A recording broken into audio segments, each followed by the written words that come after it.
berat embung cara pakai baju. Itu tak benar. Di situ tak duduk sombong. Karenakah bahkan kita itu harus menampakkan kemuliaan Islam ketika berhadapan dengan orang kafir, itu harus lebih tinggi kedudukan kita. Jadi jangan merendah-rendahkan diri di depan orang kafir. Tak diberi oleh Allah, kadang-kadang merasa di hatinya kupu ya pegah data set. Cuma dia dengan kesalehannya dia tak nampakkan. Dia tak nampakkan. Kadang-kadang tak pegah, kalau nyo nak kurma muda, ada menepuk tiga tek, nyo nak kurma tuha. Ada menepuk tiga tek, kapajuh kurma yang kabro. Menepuk tiga tek, na berhasil, menyohana berhasil, kapajuh bak kurma jika pajuh bak kurma. Disuruh makan batang kurma, Pak. Tak berhasil juga, ketemu sekali lagi, oh ada obat yang baru, cabai bencong, jika pajuh cabai bencong. Assalamualaikum warahmatullahi wabarakatuh. Banyak sekali pertanyaan jamaah, Ustadz kasih kami channel untuk kajian anak-anak muda. Di antara anak muda berasal dari Aceh, luar biasa, channelnya Maulizul Akbar Nab. Tonton, subscribe, like, share, komen. Assalamualaikum warahmatullahi wabarakatuh.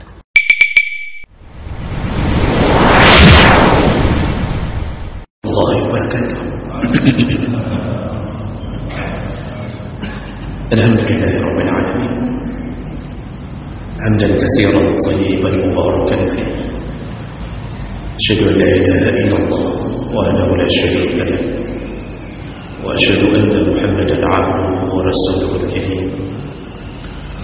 Allahumma shalli wa sallim ala nabiyyina wa sayyidina al-Mustafa Muhammadin wa ala alihi wa ashabihi ajma'in. Amma ba'd.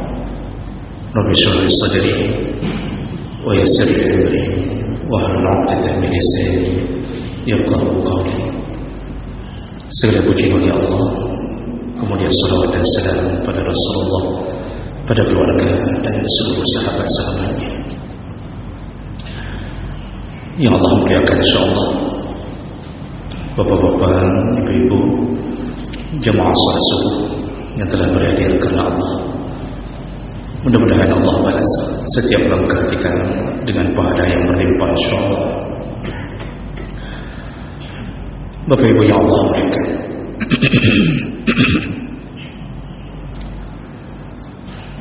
salah satu daripada pendidikan Ramadan yaitu menahan kesombongan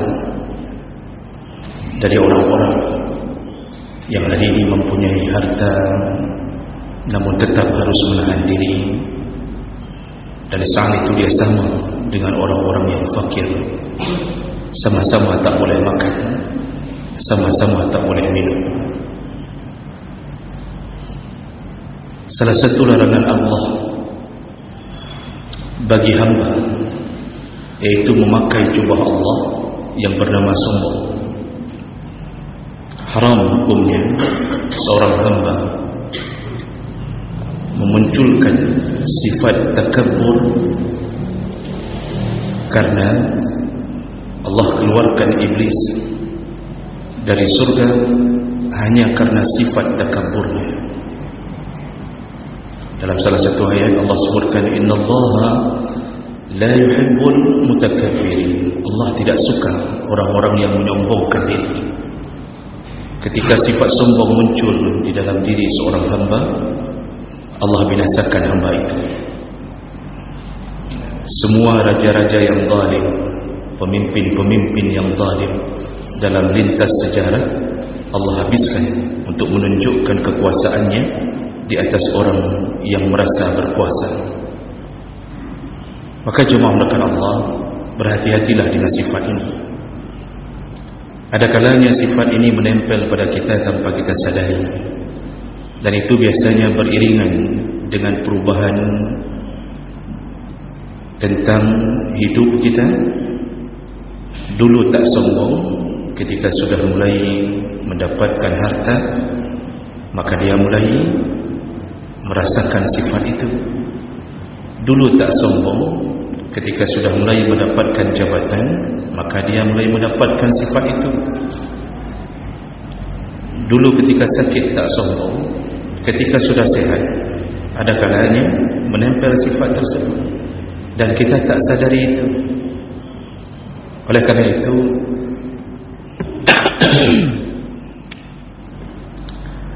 perlu berjaga-jaga dari sifat ini.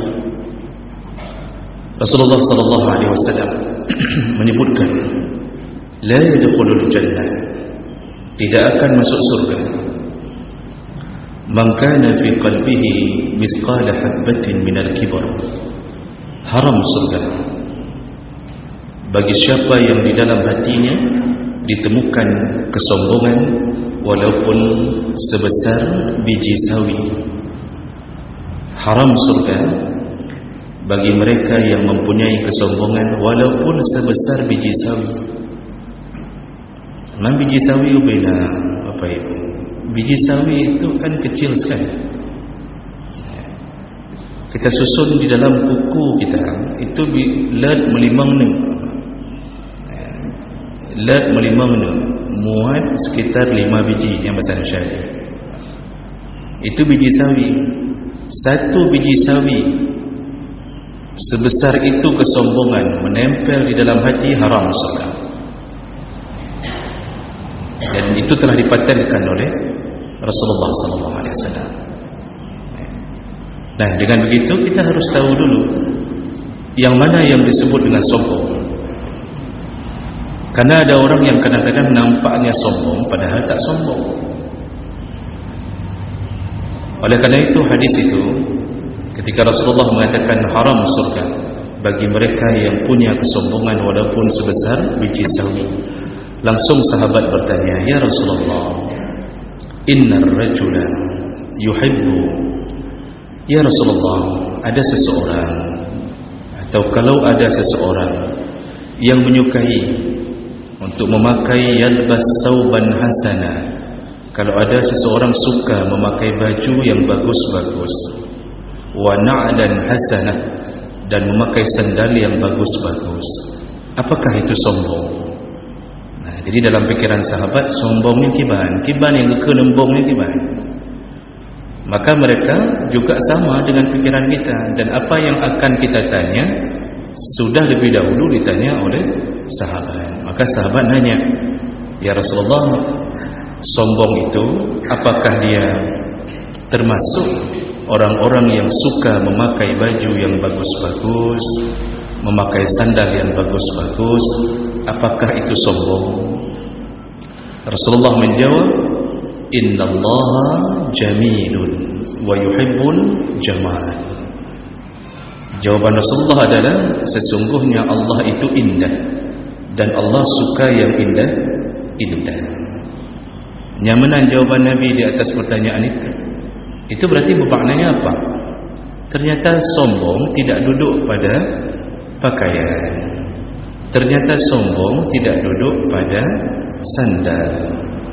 Gedanya kan lagi nurunnya ada semiki menyokakan motor, menyoka kenang motor Pajero, kita katakan kaambung tahan kenang Pajero. Kaambung tahan. Pakai NMAX embung mati kata kita. Begitu ada orang yang baju sekitar 500 ribuan, lalu kita katakan selama kenang bajunya sangka meri embung baju.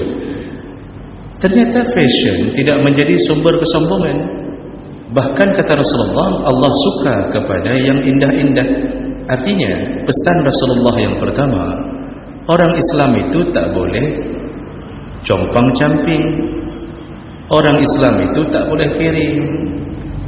Orang Islam itu harus izzah, harus menampakkan kemuliaan Islam.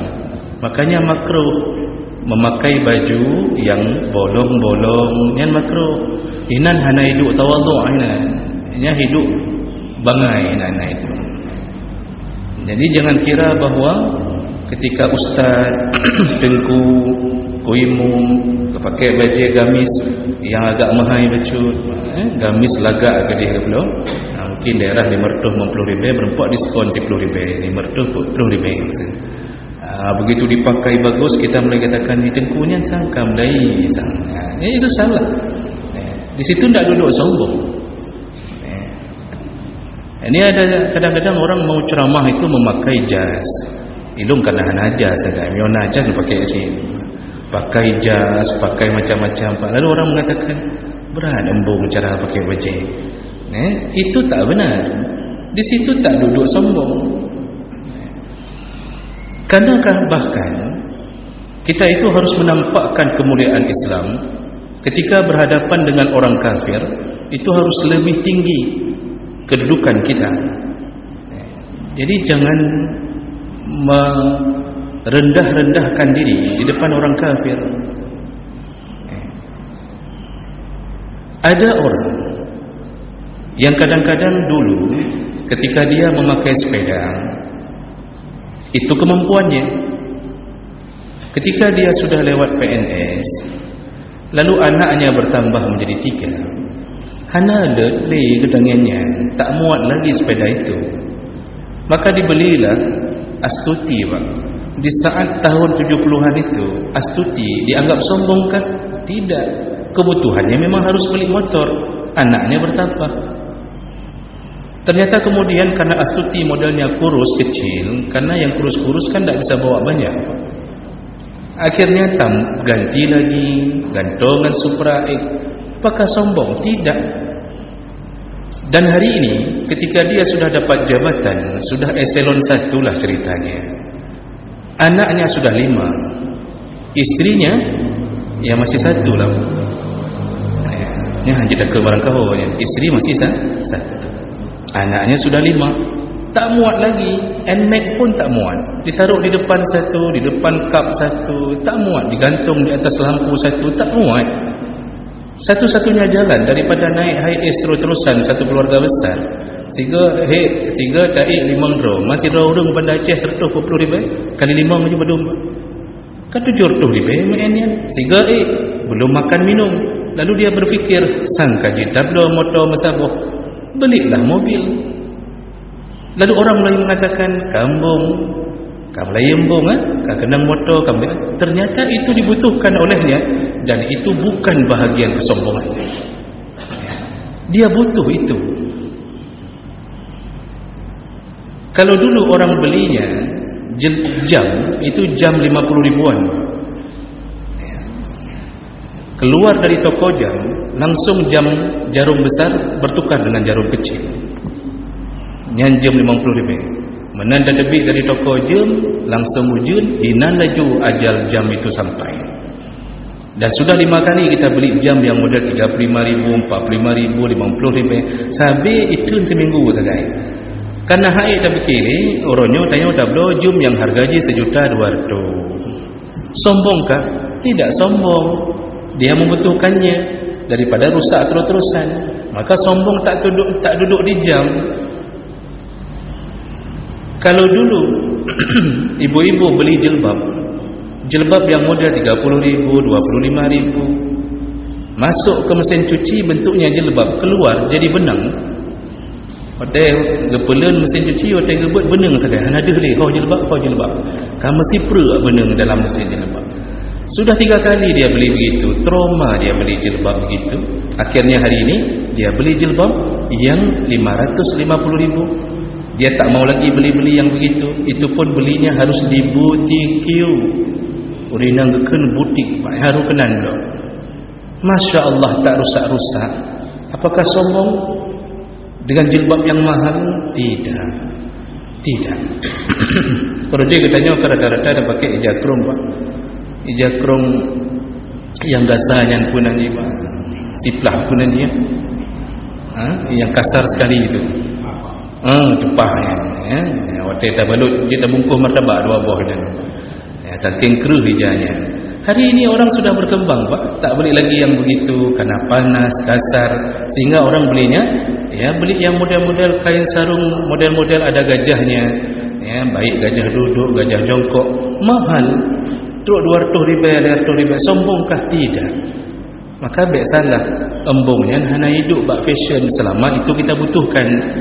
Yang pakai hafad pun itu tak sombong kalau memang itu dia butuhkan. Karena anaknya, istrinya itu mungkin kalau pergi ke mana-mana, kalau tidak kena hafal, muntah-muntah. Akhirnya dia beli hafal. Ada yang model beli mobil khusus untuk bisa mengeluarkan kepala dari atas, dari atap. Sebelum motor berjik tepi ular dia ada kan? Jadi itu satu hal yang mungkin dia inginkan agar angin masuk, istrinya tenang, tidak minta cerai lagi. Gara-garanya menyogolong dah belum ni laki cerai tak? Seminggu dua kali laki cerai, seminggu dua kali. Alih dah belum kena katanya, kena motor yang hantar ni tidak bukan laki cerai ni.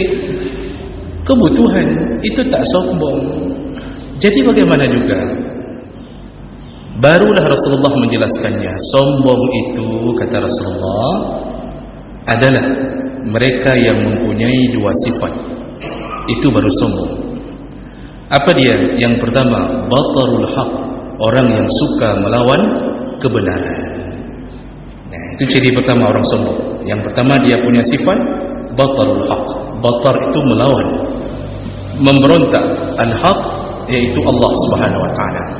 Sombong adalah ketika orang melawan Allah dengan semua yang disyariatkan Allah. Nyan baru embung. Siapa mereka? Mereka yang ketika disuruh salat, mereka tak salat. Ketika mereka dibebankan puasa, mereka tak puasa. Allah suruh bayar zakat, dia tak bayar zakat. Orang-orang yang hari ini Allah suruh haji, dia pun tak berhaji. Di rumahnya, Masya Allah, harta melimpah. Haji daftar cuma 25 juta. Tinggal lengkapkan ketika dipanggil nanti. Tapi tak daftar. Lemau mesti perut lang-lang. Lemau punya mana? Sapi punya dia semua. Satu sapi dijual, itu sudah bisa daftar haji. Tapi dia tak jual. Ini orang-orang sombong. Sombong dan bangai lagi lemau. Lemau mentang ikan ni kah lebih bangai daripada kamu. Itu sombong. Orang-orang yang hari ini harta melimpah ruah, tapi tak berusaha dan tak berniat untuk mentaati Allah dalam urusan haji, maka dia termasuk golongan orang-orang yang melawan Allah. Cukup ramai orang yang tak puasa. Cukup ramai anak-anak muda yang salat tak pernah, biasanya puasa pun tak ada. Lalu walaupun kita dengarkan dari bahasa mereka dengan bahasa yang lembut, tutur bahasanya halus, padahal dia tak salat. Itu orang yang paling sombong melawan Allah Subhanahu wa taala. Maka jiwa tegakan sesuatu oleh Allah, kalau kita tak taat, maka itu disebut dengan batarul haq. Itulah melawan kebenaran. Kalau Allah suruh tutup aurat bagi para perempuan, lalu sengaja dia membuka auratnya untuk melawan Allah, disitulah duduknya sombong. Ketika seorang suami disuruh mencari nafkah untuk anak dan istrinya, lalu kemudian dia sengaja meninggalkan anak dan istri, itulah sombong. Dia lawan Allah Subhanahu wa taala. Di uragam kadang-kadang nyuka bengih ngurinang peluang. Lari pergi ke Malaysia, di sana kahwin lagi, bahkan dia kahwin mak Kak Ros, karena Kak Ros belum kahwin sampai hari ini. Kak Ros kakak IPUP ni mana yang kahwin sampai orang jodoh. Belum kahwin, tinggal anak istri di kampung. Itu perbuatan batarul haq, melawan Allah, karena Allah suruh nafkahi anak dan istri. Jadi sombong yang pertama adalah sombong karena melawan Allah. Makanya menyatakan dekat so paling embong urungnya kalau urang nak sembahyang. Itu manusia paling sombong dan haram surga bagi mereka ketika mereka melawan Allah Subhanahu wa taala. Sedangkan kita disuruh puasa, kita puasa. Disuruh salat, kita salat. Disuruh bayar zakat, kita ingat-ingat. Disuruh berhaji, sudah kita daftar. Walaupun kita berangkat nanti 50 tahun yang akan datang, itu terserah Allah Subhanahu wa taala. Dan itu bahagian daripada hak Allah kapan memberangkatkan kita. Tapi kita sudah lepas dari penyakit sombong yang pertama. Jadi bertegak-tegak kita melawan Allah. Jangan sesekali melawan Allah. Yang kedua, kata Rasulullah, ciri sombong yang kedua yaitu waghamtun nas, yaitu suka meremehkan manusia. Jadi sombong itu pada dua perkara. Kalau bukan melawan Allah, yaitu meremehkan sesama manusia. Yang kenyang penyakit embung. Yang kedua, meremehkan sesama manusia. Kapan kita mulai meremehkan manusia? Di saat kita diberikan kelebihan oleh Allah SWT. Kalau kita yang punya fisik lebih cantik, lebih tampan, lebih tinggi, lalu mulai waktu dada dengan urang panak, mulai dah pegak-pegak jara dia ke oleh urang panak ni. Kita beri tanda sama orang panak apa? Kita tanda, kita tanya lagi tiang listrik tu. Lalu kita berdiri, kita foto dengan orang panak, tapi kita kasih kode bahawa dia panak. Kita tamat boleh dapat panak-panak ni. Itu sombong. Karena yang memberikan engkau tinggi adalah Allah, dan yang membuat dia panak adalah Allah. Ketika kita mulai memainkan peranan kita, menyombongkan fisik kita, masuk kategori sombong. Ada orang yang diberi anak oleh Allah, lalu kemudian dia mulai menyombongkan diri di hadapan orang yang tak punya anak. Menyamurempak dengan orang kalau lebih anak, sabi-sabi pegah ubatnya, pegah ubat je. Dia orang hana lebih anak, yang kasih siapa? Allah SWT. Mungkin Allah mencadangkan anak untuknya di dalam surga. Mungkin Allah telah mentakdirkan engkau tak punya anak di dunia agar anakmu tak membuat engkau sakit kepala. Allah sayang kepadanya. Daripada punya anak pasukan bodrek semua, bagus tak punya anak. Dari Lahsa SD sampai yang kena kuliah, mandum paling. So lebih hebat dengan anak-anak. Lebih hebat dengan anak-anak. Anak yang paling firau. Tak betul lah kena anak-anak kan. Cuma itu Allah selamatkan dia. Datang kita selalu menyombongkan diri. Tapi tanya, memang tak ada hubungan dengan manusia. Ketemu kiban, nak perkembangan, geja ubat macam-macam. Orang yang tak diberi oleh Allah kadang-kadang merasa di hatinya kupu ya pegah datasa. Cuma dia dengan kesalehannya dia tak nampakkan. Dia tak nampakkan. Kadang-kadang tak pegah. Kada nyona kurma muda. Ada menempak tiga tek nyona kurma Tuhan. Ada menempak tiga tek kapajuh kurma yang kabro. Merempak tiga tek na berhasil, menyohana berhasil, kapajuh bak kurma jika kapajuh bak kurma. Disuruh makan batang kurma bak. Tak berhasil juga, ketemu sekali lagi, ada obat yang baru, cabai bencong, jika kapajuh cabai bencong.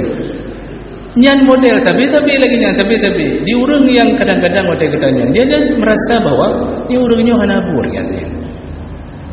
Tapi kita sudah mulai selalu mengatakan nganging lagi elok. Itu sombong. Saat Allah yang beri sesuatu kelebihan, lalu kita mulai meremehkan orang, seakan-akan itu hasil kerja kita, sombong. Ada orang yang diberi anaknya pintar, anak tetangganya tak pintar. Dia mulai menyombong-nyombongkan diri tentang anaknya di hadapan tetangganya. Saya kan merempok dalam sebuah arisan, yang kamu mulai berkhabar tentang anak. Anak itu alhamdulillah dalam lokal yang sabi-sabi ranking 1. Sabi-sabi selalu anak saya ranking 1 alhamdulillah. Bahasanya sepertinya bahasa tawadhu, pakai kalimat alhamdulillah, tapi tujuannya dia ingin menyombongkan anaknya di hadapan anak-anak orang lain yang kadang-kadang dalam lokal memang tak pintar. Dia selalu mengatakannya anak elong, anak saya alhamdulillah ranking 1. Ditanya orang, padum dua siswa dalam ruangannya. Hai dua kita gai. Kan bangai dua kita gaji menempuh ranking 1. Ada yang model setiap kali bagi rapor, model embung ibu-ibu oronyo, bapak-bapak jarang. Kalau ada pun lagi ibu-ibu berarti. Setiap kali bagi rapor muncul sifat-sifat sombong. Anak disuruh berdiri, pegang rapor, lalu kemudian difoto, lalu kemudian diposting di Facebook, tulis kalimat yang indah-indah. Alhamdulillah ya Allah, engkau berikan anak yang saleh dan pintar. Pertahankan prestasimu ya nak. Semoga engkau menjadi pelipur lara di hati kami. Bahasa kok padahal hati cukup buruk bahawa dia. Kenapa dia tampakkan di Facebook anaknya? Kenapa dia tampakkan sertifikat bahawa anaknya adalah pemenang dalam lomba juara menghafal Quran? Itu dari Al-Hakumut Takasur sampai Kelobawahan.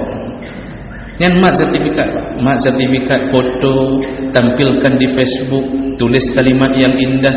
Tujuannya apa?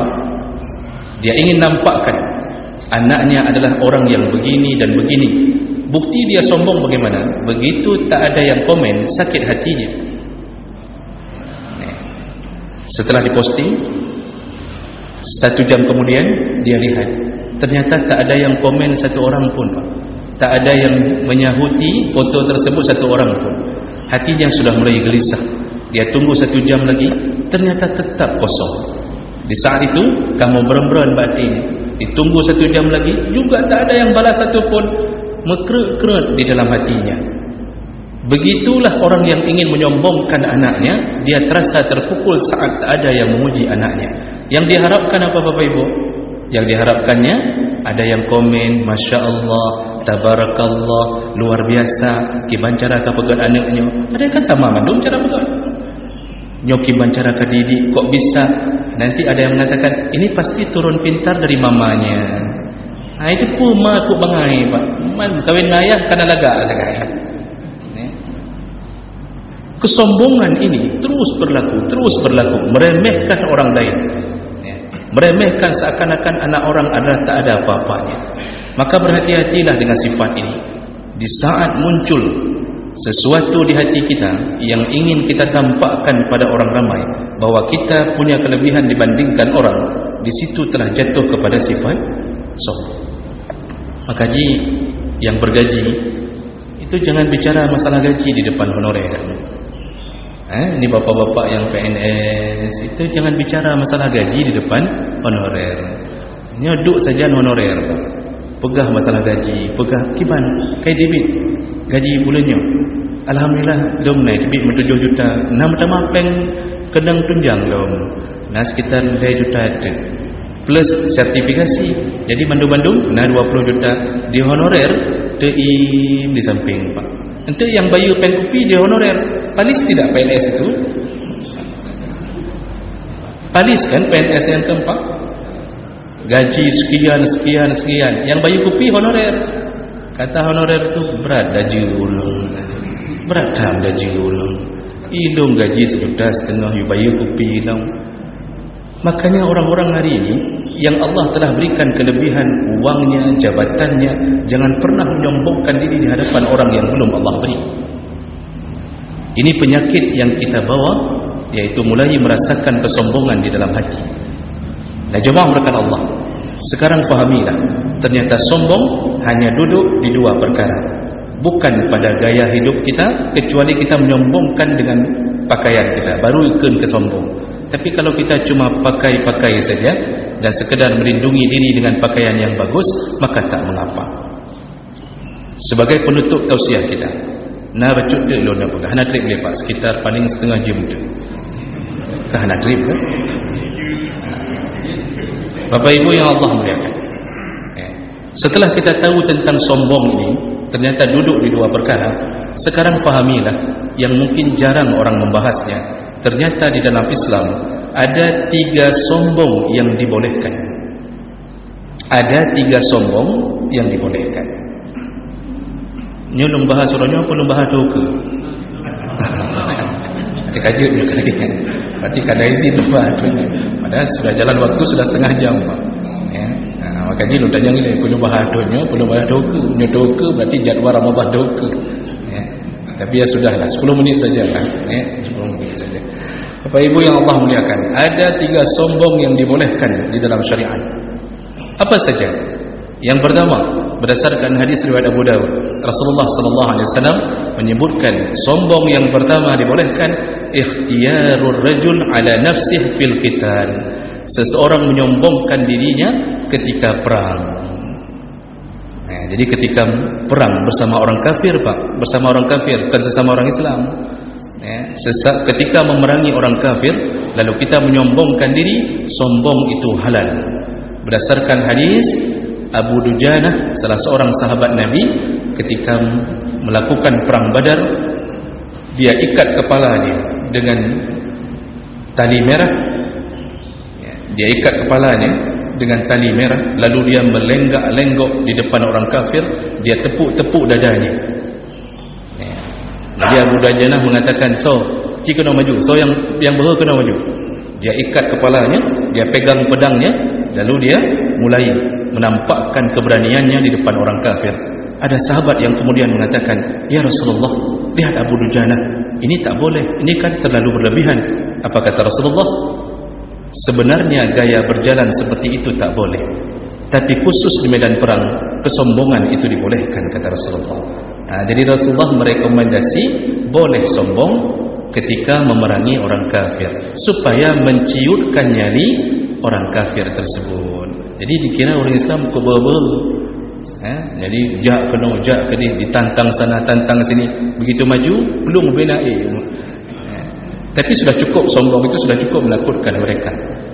Jadi dia, tapi dengan orang kafir ni katanya tak pompong roh sampai roh tu, meperang sampai roh tu. Setelah itu kita sombongkan juga dengan sesama mukmin, itu bukan hebat, itu bangai nantinya. Seharusnya dengan sesama mukmin saling merendah. Sesama mukmin idra ke orang Islam dan orang Islam, sumpah mati engkau tidak akan kubunuh kerana engkau seorang mukmin. Seharusnya menang nyohana dengan orang mukmin poh orang kafir cium jarak, kan bangai. Dengan si kafir kita cium tangannya, dengan sesama mukmin, satu suku, satu bangsa, satu masjid, satu daerah, satu kampung, nyantai poh mati. Maka tunggulah pengadilan Allah nantinya. Tidak akan lepas para pembunuh yang membunuh mukmin tidak hak. Satu tetes darah tumpah dari seorang mukmin, tunggu pengadilan Allah Subhanahu wa taala. Jadi ini sombong yang pertama. Sombong yang kedua, kata Rasulullah, boleh sombong di atas sedekah. Waqtiyaluhu 'ala sedekah. Sambungan hadisnya riwayat Abu Daud. Seseorang boleh sombong di atas sedekahnya. Nah, ini tentu timbul tanda tanya. Bahkan dia sombong ada sedekah. Selamanya yang terdepu sedekah itu tak boleh disombongkan. Nah, ini pahami dulu maknanya. Ketika kita baca syarah hadis, ternyata yang dimaksud adalah sombong di atas sedekahnya sendiri. Dia berkata pada dirinya sendiri bahawa sedekahnya itu terlalu kecil dibandingkan yang dia simpan. Jadi kalau orang bilang, "Hai, kok le nak sedekah ke masjid kau?" Contoh kata orang, "Bapak, banyak sekali bapak sedekah ke masjid. Ini sampai 200 juta bapak tanggung." Apa kata kita? Kita bilang, betnya kecil itu. Saya masih punya lebih banyak daripada itu. Kok le mentangi rumah? Yang ubetnya. Padahal ceritanya hana family. Memang ke masjid kita kasih. Dibolehkan untuk mengalahkan nafsu. Agar nafsu tunduk pada sedekah, kita embungkan diri, kita sombongkan diri. Apa yang kita keluarkan terlalu kecil dengan pemberian Allah Subhanahu wa taala. Maka kalimat kita, alah, bacutnya tagay. Kok le mentangi rumah? Tenang mentang. Cok je 200 juta. Waktu tahu inang lelaki cerai ju habis mandu-mandu berapa banyak. Jadi ini sombong di atas sedekah sendiri untuk memukul perasaan agar tak berharap-harap dan tidak menyesali sedekah tersebut. Ini lewat challenge di masjid, Pak. Lewat challenge. Lalu bapak masukkan, karena bapak mendengar khutbah dalam keadaan terdengar-dengar, roh pertama peng mirah. Masuk dalam challenge uang 100 ribu. Karena bapak gabung dengan uang 2.000. Mau ketemu panitia untuk membongkar challenge, malu rasanya. Disitulah saatnya menyombongkan diri. Kata isteri, "Bang, mana uang 100 tadi yang abang rencana mau beli ikan?" "Karo hitamang dalam challenge masjid." Jadi kiban, alah ubet danyan. Hinan ke puncak garupun inang tu. Tapi kita kalahkan perasaan kita. Kecil itu. Makanya orang sedekah harus punya sifat ini, Pak. Kalau tidak mau sedekah. Kalau tak sombongkan diri pada harta sendiri, selalu berfikir, lebuhan. Kasih banyak-banyak. Kemudian yakinlah bahwa Allah akan membalas lebih banyak. Sombongkan diri kita di atas sedekah kita. Jadi kan tak pamer sedekah maksudnya. Itu untuk mengalahkan perasaan menyesali setelah bersedekah. Karena naurung telah, Pak. Dulu bulan yang lalu kasih karpet ke masjid. Ada yang datang ke rumah orang pagi-pagi, setiap orang dapat 300 ribu. Setelah itu tak terpilih. Menyesalnya luar biasa. Telah itu, Pak. Itu menyesali di atas sedekahnya. Pahala hana berempok, tapu hana berempok, ya, Pak. Dunia tak dapat, akhirat pun tak dapat. Nah, itu penyesalan yang bodoh. Nah, jawab kepada Allah Subhanahu wa taala yang terakhir. Terakhir. Adanya kan kita menggantung. Bagi yang dah menggantung. Yang terakhir, sombong yang dibolehkan adalah sombong kepada orang yang sombong. Makanya Imam Al-Munawi dalam kitab Faidul Qadir itu menyebutkan at-takabbur 'alal mutakabbir sadaqah. Sombong di atas orang yang sombong itu bahagian sedekah. Artinya engkau berbuat baik menyombongkan diri di atas orang sombong. Makanya sunnah ketika kita bertemu berbicara dengan orang yang sombong, sombongkan diri kita untuk memukul kesombongannya. Kadang-kadang orang macam-macam sombong, Pak. Ada yang katanya tadi sombong dengan hartanya. Ini contoh tadi ni. Contoh misal BNS bilang ini bilang itu di depan honorer. Akhirnya honorer hai keteli pegang dia honorer. Ana mopo bacutnya sagai 20 juta. Ike nah, kembali ike. Hana dia bilon tuan Pak kalau sudah begitu. Ike nah. Nyan mandum keruang yang naik kampung ada dong mandum. Cuma lu bersewa kegop lagi siplo untuk seumudik lagi lu bersewa. Nyan mandum belangnya nya tadong mahna soblo lagi. Makanya dong je lagi nyo. Itu uang saya lebih hebat daripada uang. Itu boleh dilakukan, memukul kesombongan orang yang sombong. Seburuk-buruknya orang sombong adalah orang alim yang sombong. Makanya orang alimnya kadang-kadang gepombong roh. Saya bisa baca kitab ini, saya bisa kitab itu. Jadi gaya bahasanya bukan lagi mengajar, tapi sudah menyombongkan diri. Biasanya timbul pertanyaan dari jemaah, jawabannya bukan jawaban yang ditanya. Dia akan tanya, "Padum tun kah hidayah?" Jemaahnya mengatakan, "Hai dum panen atau hidayah?" "Ike 20 tun." Bahana bukan tanya lagi-lagi. Padahal nak depu jawaban dia. Ike 20 tun, mandu kitab habis baca. Nyanjut hamba juga sombongnya apa. Iro ke baru kitab baca. Iro ke baru kitab baca. Ilmu Injil dia baca katanya. Menyombongkan diri di atas orang sombong dibolehkan. Maka jemaah melekat Allah itu 3 sombong yang dibolehkan dalam syariat.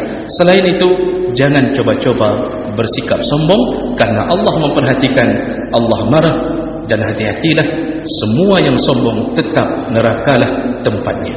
Mudah-mudahan tausiah singkat, pada nak singkat dalam 45 menit tausiah singkat lumayan singkat ini ya, mudah-mudahan bermanfaat dan insyaallah kita bertemu di tahun yang akan datang ya. Subhanakallahumma bihamdik asyhadu an la ilaha illa anta astaghfiruka wa atubu ilaik. Wassalamu alaikum warahmatullahi wabarakatuh.